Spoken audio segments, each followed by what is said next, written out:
ஓம் ஸ்ரீ குருப்யோ நமக. சித்த வேதம் சுவாமி சிவானந்த பரமஹம்சர் 8ஆம் அத்தியாயம். சிஷ்யன்: குருவே, உலகம் தன்னிலிருந்து உத்பவித்ததென்றும் அது ஒரு புகை என்றும் சொப்பனம் என்றும் கற்பித்தீர் அல்லவா? ஆனால் உலகம் கர்மபந்தமென்றும் அவ்விதம் பந்திக்கப்பட்டதனால் கர்மம் செய்தால் மாத்திரமே விமோச்சனம் கிடைக்கும் என்றும் எல்லாம் கர்மம் தான் என்றும் கர்மமில்லாது இருந்தால் ஒன்றுமில்லை என்றும் சொல்லுகிறீர்களே, இதனுடைய தாத்பரியம் என்ன? குரு: உலகம் உம்மிலிருந்து உத்பவித்திருக்கின்ற ஒரு புகை என்றும் அது சொப்பனம் என்றும் நீங்கள் பூரணமாக நம்புவீராகில் பிறகு கர்மம் என்னும் நிலை எது? ஆனால் கர்மம் என்பது என்ன? சிஷ்யன்: கர்மம் என்பது தொழில்.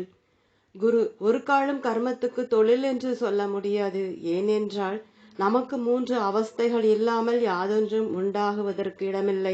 அதாவது கர்த்தா, கர்மம், கிரியா இப்பிரகாரம் 3 அவஸ்தைகள் இல்லாதிருந்தால் ஒரு தொழில் என்கிற சப்தம் உண்டாகுமோ? சிஷ்யன்: உண்டாகாது. குரு: ஆனால் இம்மூன்றின் பொருள் என்ன? சிஷ்யன்: கர்த்தா என்பது தொழிலை செய்கின்றவன், கர்மம் என்பது தொழில், கிரியா என்பது யாதொன்றை செய்கின்றோமோ அது. குரு: செய்கை என்பதின் பொருள் என்ன? சிஷ்யன்: தொழில்தான். குரு: அப்பொழுது கிரியைக்கும் தொழில் என்று அர்த்தமாகிறது. கர்த்தா, கர்மம், கிரியை இந்த பிரகாரம் 3 அவஸ்தைகளில் கர்த்தா என்பது தொழிலை செய்கிற ஆள் என்றும் கர்மம், கிரியை என்பது தொழில் என்றும் ஆகிறது. அப்படி வருகிறதற்கு இடையில்லை. ஏனென்றால் கண்ணன் முயலை கொன்றான் என்கிற வாசகத்தில் கர்த்தா, கர்மம், கிரியா இவைகள் இருக்கின்றதா? இருந்தால் அவைகள் எவை? சிஷ்யன்: இருக்கின்றது. அவைகள் கண்ணன் என்பது கர்த்தாவும், முயல் என்பது கர்மமும், கொன்றான் என்பது கிரியையும் ஆகும். குரு: அப்பொழுது கர்மத்திற்கு தொழில் என்கிற அர்த்தம் போய்விட்டதல்லவா? கண்ணன் முயலை கொன்றான் என்கிற வாசகத்தில் இந்த பிரகாரம் அல்லாமல் வேறு விதமாக இருக்குமோ? சிஷ்யன்: இருக்காது. குரு: அப்பொழுது கர்மம் என்பதற்கு தொழில் என்கிற அர்த்தம் உண்டோ? சிஷ்யன்: இல்லை. குரு: ஆனால் கர்மம் என்பது என்ன? சிஷ்யன்: பேர் மாத்திரமாயிருக்கின்ற ஒரு வஸ்து. குரு: ஆனால் உலகத்தில் கர்மம் என்பது இன்னதென்று பகுத்தறியாமலே அதை தொழில் என்று கருதி இருக்கிறோம். அது அந்த பிரகாரம் அல்ல. ஒரு வஸ்து இல்லை என்றால் தொழில் செய்வதற்கு முடியாது. தவிர உலகத்தில் எவ்விதம் பார்த்தாலும் கர்மம் என்பது வஸ்து என்றல்லாமல் தொழில் என்று வருகிறதில்லை. ஏனென்றால் கர்த்தா, கர்மம், கிரியா இவைகள் 3ம் அடங்கியிருக்கின்ற வாச்சகமும், கர்த்தா கிரியை மட்டும் அடங்கிய வாச்சகமும், கர்மமும் கிரியாவும் மாத்திரம் அடங்கிய வாச்சகமும் நாம் பேசுகிறோம். அவைகளை பற்றி நீங்கள் ஆலோசித்து பார்த்தால் கர்மம் என்பது வஸ்து என்று தெரியப்படும். அதாவது கிருஷ்ணன் புசித்தான் இந்த வாக்கியத்தில் என்னென்ன இருக்கின்றன? சிஷ்யன்: கர்த்தாவும் கிரியாவும் மாத்திரம். குரு: எது கர்த்தா, எது கிரியா? சிஷ்யன்: கிருஷ்ணன் என்பது கர்த்தா, புசித்தான் என்பது கிரியை. குரு: புசித்தான் என்பதை கிரியா என்று சொல்வதின் காரணம் என்ன? சிஷ்யன்: புசித்தல் என்பது தொழில், தொழில் ஆனதால் அது கிரியா. குரு: நீங்கள்தானே முன்னரே கர்மம் தொழில் என்று சொன்னீர், இப்போது கிரியா என்று சொல்லுகின்றீர். ஆனால் கிருஷ்ணன் புசித்தான் என்கிற வாசகத்தில் கர்மம் வெளிப்பட்டிருக்கிறதா? சிஷ்யன்: இல்லை. குரு: ஆனால் அந்த கர்மத்தை வெளிப்படுத்தலாம். கிருஷ்ணன் எதை புசித்தான் என்கிற கேள்வியில் ஒரு வஸ்துவை, அதாவது பழத்தை புசித்தான் என்று பதில் கிடைக்கிறது. அந்த வாசகத்தில் கர்மம் என்பது என்ன? சிஷ்யன்: பழம். குரு: அப்போது பழம் என்று சொல்லுவது தொழிலோ வஸ்துவோ? சிஷ்யன்: வஸ்துதான். குரு: இதனால் கர்மம் என்பது வஸ்துவென்று வெளிப்படுகின்றது. தவிர உங்களுடைய வீட்டில் ஒரு மாம்பழத்தை ஒருவர் பத்திரப்படுத்தி கொடுத்து வைத்த பின்பு ஒரு சமயத்தில் அந்த மாம்பழத்தை கேட்டபோது வாங்கினவர் அந்த மாம்பழத்தை தின்றுவிட்டேன் என்றார். இந்த வாசகத்தில் என்னென்ன இருக்கின்றன? சிஷ்யன்: கர்மமும் கிரியையும் உண்டு. குரு: அதில் கர்மம் எது, கிரியா எது?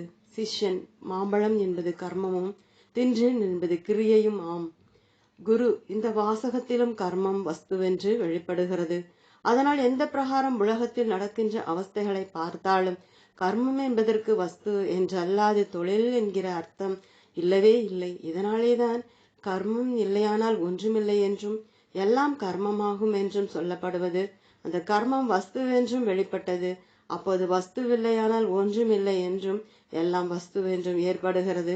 அதனால் அந்த வஸ்துவையே தான் நாம் அறிய வேண்டியது. அந்த வஸ்து எதுவென்று சொல்ல முடியுமா? சிஷ்யன் முடியும். அது எதெல்லாம் காணப்படுகின்றதோ அவை அனைத்தும் வஸ்துக்களே ஆகும். அதனால் வஸ்து என்பது காணப்படுகிறது ஆகும். குரு, இந்த காணப்பட்ட அனைத்தும் வஸ்து என்றாலும் நீங்கள் இல்லாவிடில் உங்களுக்கு இந்த வஸ்துக்களை பார்க்க முடியுமா? சிஷ்யன் முடியாது. குரு, அது ஏன்? சிஷ்யன், நான் இல்லாததனால். குரு, அப்பொழுது நீர் உண்டென்றால் இதுகளை காண முடியுமா? சிஷ்யன் முடியும். குரு, நீர் தூங்குகிறதென்றும் சொல்லும் சமயத்தில் காணப்படுவதுண்டா? சிஷ்யன், இல்லை. குரு, அது ஏன் நீர் இல்லாமல் இருந்தீரோ? சிஷ்யன், அப்பொழுது நான் உண்டென்றாலும் என்னிலிருந்து உத்பவித்திருந்த சக்தி என்னில் தானே அடங்கியிருந்தது, அதனால் காணவில்லை. குரு, அந்த சக்தி எது? ஒரு பிணத்திற்கு அந்த சக்தி உண்டா? சிஷ்யன், அந்த சக்தி என்னுடைய ஜீவனின் சக்தி. பிணத்திற்கு ஜீவன் இல்லாததனால் அந்த சக்தி இல்லை. குரு, ஆனால் அந்த ஜீவசக்தி என்பது எது? சிஷ்யன், வாயு. குரு, அந்த ஜீவசக்தி வெளியில் வாயுவாக சலியாதிருந்தால் இவ்விதமான யாதொரு அவஸ்தையும் காணப்படுமா? சிஷ்யன், காணப்படாது. குரு, அந்த ஜீவனுடைய சக்தி தான் இந்த காணப்படுகிற அவஸ்தை. அப்போது காணுவதற்கு காரணமாகின்றது ஜீவனுடைய சக்தியாயிருக்கின்ற வாயு. அந்த வாயுதான் வஸ்து. வாயுவாகி இருக்கின்ற வஸ்து இல்லை என்றால் யாதொன்றும் இல்லை. அந்த வாயுவினால் பந்திக்கப்பட்டது இந்த உலகம். அந்த வாயுதான் கர்மம். இதனால் தான் உலகத்தை கர்மபந்தம் என்று சொல்லுவதற்கு காரணம். கர்மம் செய்தால் மாத்திரமே மோட்சம் கிடைக்கும். அந்த கர்மமாய் இருக்கின்ற வாயுவிற்கு நானாவிதமான விசாரங்கள் உண்டாவதனால் பந்தம் உண்டாகிறது. கர்மமாயிருக்கின்ற வாயு மேற்சொன்ன விசாரங்களை விட்டு தன்னில் தானே ஒன்றுபடும் போதுதான் மோட்சம். இதனால் தான் கர்மம் செய்தால் மாத்திரமே மோட்சம் கிடைக்கும் என்று சொல்லுவது.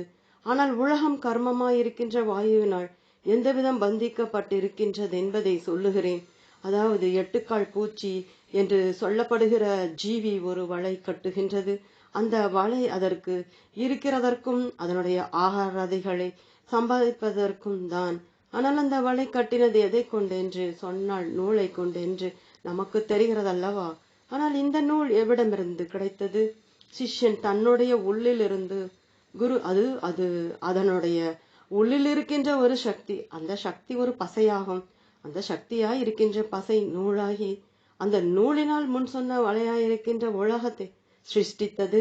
அந்த 8 கால் பூச்சி அவ்வலையின் ஒரு பாகத்தில் இருக்கின்றது. அந்த வலையில் ஏதேனும் பூச்சிகள் அகப்பட்டால் அவைகளை பிடித்து தின்னவும் செய்கிறது. ஆனால் மேற்படி நூலை கொண்டு கட்டப்பட்ட உலகத்தை தானாகவே அழித்து தன்னுள்ளேயே கொண்டு போய் சொஸ்தமாய் இருக்கின்றது. திரும்பவும் அப்படியே கட்டுவதும் அழிப்பதுமாக இருக்கிறது. இவ்விதம் கட்டுவதும் அழிப்பதுமாய் இருந்து கடைசியில் அதன் முடிவில் இருந்து அந்த நூல் அற்று போகிறது. அப்பொழுதுதான் கட்டின உலகத்தில் தானே விழுந்து சாகிறது. ஆனால் அந்த நூல் வெளியில் சிறிது தூரத்திலிருந்து அறுந்து போனால் அருந்த துண்டோடு பசையாகிய நூலை தொடுத்து சேர்த்து முன்பிரகாரம் கட்டுவதும் அழிப்பதுமாக இருக்கிறது. நூலாக கட்டிய பசை அதனுடைய உடற்கட்டையாக உற்பத்தி ஸ்தானத்திலேயே அற்று போகும்போது செத்து போகின்றது. ஆனால் தன்னுடைய சக்தியாய் இருக்கின்ற பசையான நூலை வெளியில் விடாமல் உள்ளேயே வைத்து கொண்டிருந்தால் அது ஒரு காலத்தும் நசித்து போகிறதில்லை. அதை தன்னுள்ளே நிறுத்தாமல் வெளியில் விட்டதினால்தான் அதற்கு நாசம் வந்தது. இது போலவேதான் நமக்கும் கர்மம் என்று சொல்லுகிறது. வாயுவாய் இருக்கின்ற ஒரு நூல். அது எவ்விதம் என்றால் நமது ஜீவ சக்தியாய் இருக்கின்ற வாயு என்னும் நூலை நாம் வெளியில் விட்டு உலகத்தை கட்டி அந்த உலகத்தில் மோகாந்தர்களாய் தன்னைத்தான் அறியாமல் நான் மிகவும் சமர்த்தன், பெரிய ஸ்தானி, மானி, பிரபு, சிரேஷ்டன், பண்டிதன், ஞானி என்னும் மற்றுமுள்ள அனைவரும் நிகிருஷ்டர்களென்றும் சொல்லி ராகத்வேஷ முதலாகிய துர் அபிமானத்துடனும் இருக்கிறோம். ஆனால் மேற்சொன்ன பிரகாரம் தான் கட்டிய உலகத்தை தானே அழித்து தனது உள்ளே சேர்த்து சொஸ்தமாய் இருக்கவும் செய்கிறோம். அந்த சந்தர்ப்பத்தைத்தான் தூங்குகிறது என்று சொல்லுகிற அவஸ்தை. அந்த அவஸ்தையில் நமக்கு உலகம் உண்டோ? சிஷ்யன், இல்லை. குரு, ஏன்? சிஷ்யன், தன்னுடைய சக்தி தன்னில் அடங்கி சொஸ்தமாயிருந்ததனால். குரு, பின் எப்போது உலகத்தை காண்கின்றது? சிஷ்யன், தனது சக்தி தன்னிலிருந்து வெளியே வியாபித்த போது. குரு, அது எந்த விதம் என்றால், முன் சொல்லி 8 கால் பூச்சி எவ்விதம் தன்னுள்ளிருந்து சக்தியான பசையை நூலாக வெளியில் விட்டு வலையாகிய உலகத்தை கட்டுவதும் அழிப்பதுமாக இருந்ததோ அப்பிரகாரம் நாமும் நம்மிலுள்ள சக்தியாய் வாயுவாய் கர்மமாய் இருக்கின்ற நூலை வெளியில் விட்டு உலகத்தை கட்டவும் அழிக்கிறதும் செய்கிறோம். கடைசியில் எப்படி அந்த 8 கால் பூச்சியானது தன் சக்தியாய் இருக்கின்ற நூல் அதன் உற்பவஸ்தானத்திலிருந்து அருந்து சாகிறதை போல் நாமும் நமது ஜீவ சக்தியாய் கர்மமாய் வாயுவாய் இருக்கின்ற நூல் அதனுடைய உற்பவஸ்தானமாகிய புருவ மத்தியத்திற்கு கீழாகவும் மூக்கிற்கு மேலாகவும் உள்ள ஸ்தலத்திலிருந்து அருந்து போது இறந்து போகிறோம். இதற்குத்தான் ஒருவன் இறந்தபோது அவன் கர்மம் அற்று போயிற்றென்று சொல்லுகிறோம். அதன் காரணம் அந்த கர்மமாய் வாயுவாய் இருக்கின்ற நூலை கொண்டுதான் உலகத்தை பந்தித்திருப்பது. அதனால்தான் கர்மபந்தம் என்று சொல்லுவதின் காரணம். தவிர ஒருவன் இறந்தால் அவனுடைய கர்மம் எப்படி போயிற்றென்று சொல்லுகிறோம். சிஷ்யன், அவனுடைய கர்மம் அற்று போயிற்றென்று. குரு, தூங்கும்போது அவனுடைய கர்மம் அற்று போயிற்றென்று சொல்லுகிறது உண்டோ? சிஷ்யன், இல்லை. குரு, இறந்தபோது கர்மம் அற்று போயிற்றென்று சொல்லுவதற்கும் தூங்கும்போது கர்மம் அற்று போயிற்றென்று சொல்லாதிருப்பதற்கும் காரணம் என்ன? சிஷ்யன், இறந்தபோது வாயு கதாகதம் செய்கிறதில்லை. தூக்கம் என்று சொல்லும் சமயத்தில் அவனுடைய உள்ளினுள் வாயு கதாகதம் செய்கிறதுண்டு. அதனால்தான். குரு, தவிர ஒரு நிமிஷ நேரமாவது கர்மம் இல்லாமல் யாதொன்றும் ஜீவித்திருக்காதென்று சொல்லுகிறார்கள். உலகத்தில் கர்மம் என்பதை தொழில் என்று சொல்லுகிறார்கள். கர்மம் என்பது தொழில் என்றால் தூக்கம் என்று சொல்லுகிற சமயம் யாதேனும் தொழில் உண்டா? சிஷ்யன், உண்டு. குரு, அது என்ன? சிஷ்யன், தூங்கும் தொழில். குரு, அது எப்படி? தூக்கம் என்று சொல்லும் சமயத்தில் நான் இப்பொழுது தூங்குகிறேன் என்றுள்ள விசாரம் உமக்கு உண்டோ? சிஷ்யன், இல்லை. குரு, காரணம்? சிஷ்யன், மனமாகிய சக்தி வெளியில் இல்லாததனால். குரு, அப்பொழுது விசாரமும் தொழிலும் எங்கே இருந்து உண்டாகிறது? சிஷ்யன், மனதில். குரு, மனதில்லாதிருந்தால் யாதொன்றையும் செய்வதற்கோ அறிவதற்கோ முடியுமா? சிஷ்யன், முடியாது. குரு, ஆனால் நீர் தூங்குகிற என்று சொல்லும் சமயத்தில் தொழில் உண்டோ? சிஷ்யன், இல்லை. குரு, அப்பொழுது கர்மம் இல்லையா? தொழில் என்பது கர்மம் என்றால் அறிய வேண்டியது அல்லவா? சிஷ்யன், கர்மம் உண்டு. கர்மம் என்பது தொழில் அல்ல. ஆனதனால் தெரியவில்லை. குரு, கர்மம் இல்லையானால் ஒரு நிமிஷ நேரம் கூட இருக்க சாத்தியப்படாதென்று சொல்லுகிறீர் அல்லவா? தூக்கம் என்று சொல்லுகிற சமயத்திலும் கர்மம் உண்டென்று தெரிகிறது. அதனால் கர்மம் தொழில் அல்லவென்றும் வாயுவாகும் என்றும் தெரிகிறது. அந்த கர்மம் ஜீவனின் சக்தியாயிருக்கின்ற வாயு. அந்த வாயு வெளியில் வியாபித்து உலகத்தை சிருஷ்டித்து உலகத்தை பந்தித்து கொண்டிருக்கிறது. அப்பொழுது உலகம் கர்ம பந்தமாகின்றது. எப்பொழுது இறந்து போகின்றதோ அப்பொழுது அந்த வாயுவாயிருக்கின்ற கர்மம் அற்று போகின்றது. இதனால்தான் கர்மம் அற்று போனதென்று உலகம் சொல்லுகிறது.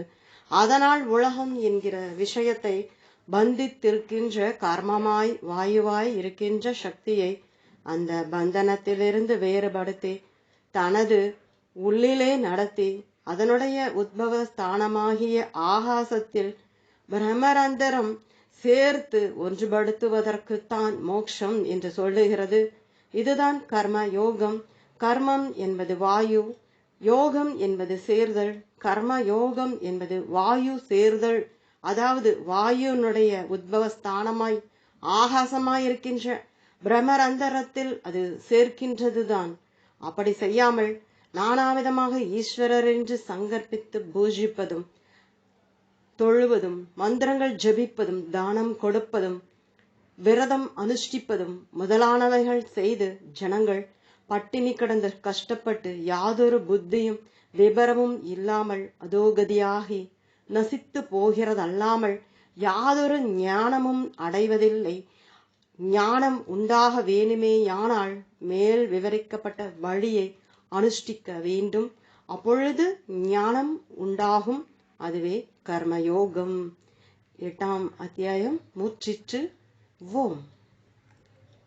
தொடரும். ஓம்.